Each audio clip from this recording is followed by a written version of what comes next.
Hi everyone, it's day 17 and we're looking at Psalm chapter 19 verses 7 to 11. The law of the Lord is perfect. The law of the Lord is perfect, is trustworthy, right, radiant, pure, and is more precious than gold and sweeter than honey.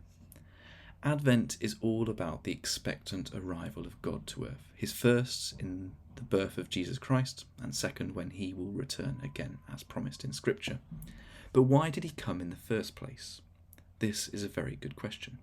Without getting into all the details, because we could be here a very long time, he came because we needed rescuing.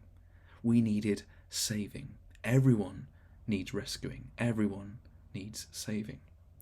Right at the beginning, God created all things. The pinnacle of his creation was man and woman, Adam and Eve. He loved them very much and wanted to be with them every moment of every day. But as we know, they decided to go it alone. They decided not to live by God's trustworthy law. They became gods of their own lives, living by their own truth, and therefore were thrown out of the garden. They were not in relationship with God. But despite being thrown out, God made a promise that one day he will crush the head of the serpent that had tempted Adam and Eve. Thus began the rescue plan to reconnect us with God, to reconcile us to God, to make us one with God. A lot later, Israel, God's people, are formed. God rescued them from slavery, and then in the wilderness he called them to be his people and to follow his law, his right and trustworthy law. But like Adam and Eve, they could not do it. They broke God's perfect laws. They followed the next fad, and things went from bad to worse.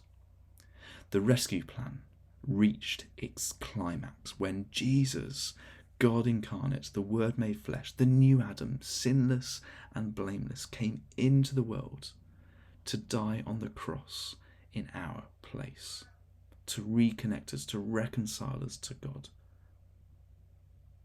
Advent reminds us that Jesus came into the world to save us. Advent reminds us that all have broken the law of God, all have sinned, and all have fallen short of the glory of God. And Advent reminds us that his law, his way, is perfect.